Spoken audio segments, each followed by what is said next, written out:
নমস্কার, বুলবুলস রান্নাবাটিতে আপনাদের সবাইকে সাদর আমন্ত্রণ। আজ আমি আপনাদের একটা কাতলা মাছ দিয়ে একটা রেসিপি বানিয়ে দেখাবো।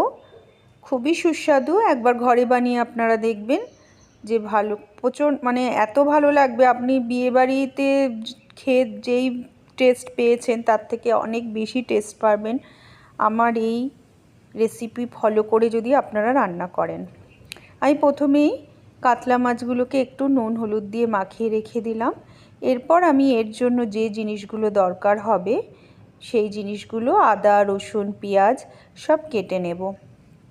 কেটে এগুলোকে আমি কি করব, এগুলো পেস্ট করে রেখে দেব। আজ আমি বলেই দিই, আজ আমি বানাচ্ছি দই কাতলা, যেটা যারা অনেকেই আছেন যারা আপনারা রুই কাতলা খেতে পছন্দ করেন না, কিন্তু এই আমার রেসিপিটা দেখে করুন, দেখবেন রুই বা কাতলা যেই মাছের যে একটা গন্ধ থাকে সেই গন্ধটা থাকবেই না, সুন্দর গন্ধ চলে আসবে আর খেতে সত্যি সুস্বাদু লাগে। মাংস ফেলেও আমি বলছি আপনারা এটা খাবেন যদি একবার করে থাকেন। এই রেসিপিটা এত ভালো হয় খেতে। দেখুন আমি 4-5 কোয়া রসুন নিয়ে নিয়েছি, দুটো। আমার যেই পরিমাণে মাছ আমি সেই পরিমাণেই জিনিস নিয়ে নিয়েছি।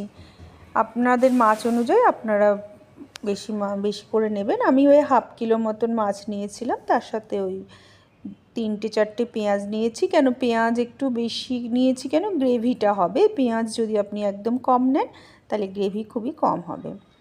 আর নিয়েছি প্রায় 100 গ্রাম মতন দই নিয়েছি। দইটা ভালো করে আপনারা ফেটিয়ে নেবেন, তাহলে কি হবে, যখন রান্না করবেন তো দইটা লাম্প হয়ে যাবে না আর ফেটেও যাবে না। আর কি করলাম, আমি আদা, রসুন, পেঁয়াজ যেগুলো বেটেছিলাম, কাঁচা লঙ্কা অবশ্য করেই কাঁচা লঙ্কা দেবেন, শুকনো লঙ্কা, লাল লঙ্কা দেবেন না দই মাছে, তাহলে রঙটা নষ্ট হয়ে যাবে, মাছের টেস্টটাও অন্য হয়ে যাবে। এরপর আমি কি করলাম, এই জিনিসগুলো যেগুলো সব নিয়েছি না, ওগুলো সব ভালো করে ম্যারিনেট করে নিলাম। কেননা ম্যারিনেট করে করে নিলাম, মাখিয়ে নিলাম সব একসাথে। এবার আমি আমার নুন হলুদ মাখানো মাছগুলোকে ভেজে নেব। আর ভাজবেন যখন মাছগুলো কি একদম হালকা ভাজবেন, এপিট ওপিট করে নামিয়ে দেবেন। একেবারে কাঁচা মাছ দেবেন না, কেন কাঁচা মাছ দিয়ে আমি একবার দেখেছিলাম ভালো লাগেনি। সেহেতু অনেকে আছেন যদি বলতে পারেন যে না দই মাছে কাঁচা মাছ দিন, কিন্তু কাঁচা মাছ দেবেন না। আমার একদম হালকা এপিট ওপিট করে ভেজে নেবেন। যেমন অনেক সময় ইলিশ মাছ আমরা হালকা করে ভেজে নিই, ওরকম দই মাছ করার সময়ও রুই বা কাতলা যাই মাছ হোক হালকা করে এপিট ওপিট করে ভেজে নেবেন। ভেজে আমরা যে ওই দইটা মেখে রাখলাম না, সব মশলা দিয়ে পেঁয়াজ, আদা, রসুন, কাঁচা লঙ্কা দিয়ে ওই মশলাটার ভেতরে মাছগুলো প্রায় আধ ঘন্টা থেকে 40 মিনিট রেখে অবশ্য করেই রাখবেন, মাখিয়ে দিয়ে দেবেন না, অবশ্য করেই এই মাছটার মধ্যে ম্যারিনেট করে দইটা, তাহলেই কিন্তু গন্ধটা সুন্দর হবে, না হলে কোনোভাবে আসবে না সুন্দর গন্ধ। দই মাছ করা তাহলে বৃথা হয়ে যাবে দইটা যদি ম্যারিনেট যদি না করে রাখেন।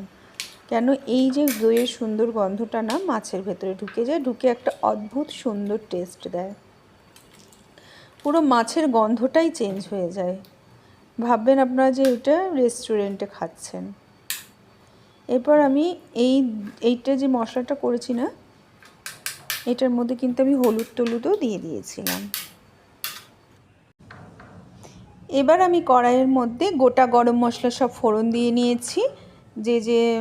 গোটা গরম মশলা বলতে এলাচ, দারচিনি আর লবঙ্গ দিয়ে নিয়েছি। দিয়ে আমি ম্যারিনেট করা মাছটাকে তেলের মধ্যে দিয়ে দেব। একটু তেল বেশি দেবেন, একদম কম তেল দিলে কিন্তু হবে না। সুন্দরভাবে মাছগুলোকে সাজিয়ে সাজিয়ে দেবেন। আর আপনারা যদি এটা ফ্ল্যাট কড়াইতে করতে পারেন, যেই কড়াইটা নিচটা ফ্ল্যাট হয় না ওই কড়াইগুলোতে করবেন। আমার এই কড়াইটা এই মাছটা করার জন্য ঠিক না, কিন্তু আমার করে করে অভ্যেস হয়ে গেছে বলে আর যারা নতুন রাঁধুনি তাদের জন্য এই একদমই করবেন না, কেন ভেঙে যেতে পারে, ভীষণ সফট হয়ে যায় মাছগুলো। যেহেতু দইয়ের সাথে আপনি ম্যারিনেট করে রেখেছেন না, মাছগুলো এত সফট হয়ে যাবে যে আপনাদের উল্টাতে অসুবিধা হবে। আর উল্টাতে তো হবেই, কেন এর ভেতরে আদা পেঁয়াজ রসুন ওগুলো তো তেলের সাথে ভাজতেই হবে, সেহেতু খুব সাবধানে করবেন। পেটিগুলো তো প্রচণ্ড সফট হয়ে যায়, গাদাগুলো ঠিক আছে, গাদাগুলো অত মানে হয় না, ভেঙে যাওয়ার ভয় থাকে না, কিন্তু পেটিগুলো কিন্তু খুব ভেঙে যাওয়ার ভয় থাকে, সেই জন্য সাবধানে পেটিগুলোকে উল্টাবেন। এইভাবে আমি মশলাটাকে প্রায় ভাজা ভাজা করে নেব, বা তেলটা বেরিয়ে যাবে। তাহলে কিন্তু একটু চাপা দিয়ে রেখে দেবেন, কেন বলুন তো, তাহলে মাছটা একটু সেদ্ধ, মাছটা এমনি দইয়ের মধ্যে চুবানো ছিল, মানে ম্যারিনেট করা ছিল বলে মাছটা এমনিতেই নরম হয়ে গেছে। একটু চাপা দিয়ে রাখলে কি হয় বলুন তো, তাহলে মাছটা আরও সফট হয়ে যাবে, তারপরে আপনার মাছ হয়ে যাবে। দেখুন পুরো তেল বেরিয়েছে, আমি কিন্তু একটু জল ইউজ করিনি, আপনারাও করবেন না। মাছের তেলেই ভাতটা মেখে সুন্দরভাবে খাবেন।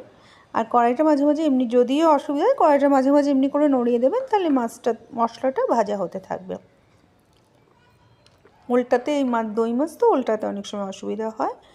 অনেক সময় আমরা অনুষ্ঠান বাড়িতে দেখেছি দই মাছ করে, কিন্তু অনেক সময় তারা কি করে, মাছটা মানে এত গ্রেভি থাকে না, মাছটার ওপর গ্রেভিটা, মানে মাছটা আলাদা থাকে, গ্রেভিটা ওপর থেকে ঢেলে দেয়, কেন মাছটা উল্টাতে অসুবিধা হয় তো। কিন্তু আমরা সেভাবে করছি না, আমরা পুরো মাছটা দিই, কেন বাড়িতে আমাদের অল্প মাছ, তাই জন্য আমরা পুরো এটা দিয়েই করি, সেই জন্য বাড়ির টেস্টটা আলাদা রকমই হয়ে থাকে। এবার আমি মাছটা তুলে রেখে দেবো একটা পাত্রের মধ্যে সুন্দরভাবে। আর এইটা সবসময় গরম ভাত দিয়ে খাবেন, স্টিম রাইস দিয়ে খাবেন, বা ফ্রাইড জিরা রাইস দিয়েও খেতে পারেন, ভালো লাগবে খেতে। আর আমার রেসিপিটা যদি আপনাদের ভালো লেগে থাকে, অবশ্য করে আপনারা লাইক সাবস্ক্রাইব করে দেবেন, আর একটা করে কমেন্ট করে দেবেন। আর যদি ফেসবুক পেজ থেকে দেখে থাকেন, অবশ্য করেই ফলো করে দেবেন।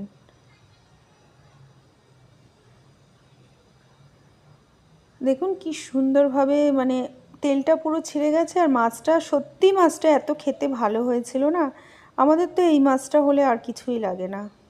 রুই মাছ আনলেই আমরা বেশিরভাগই রুই বা কাতলা যেই মাছই আনি দই রুই করে থাকি। তাহলে চলুন।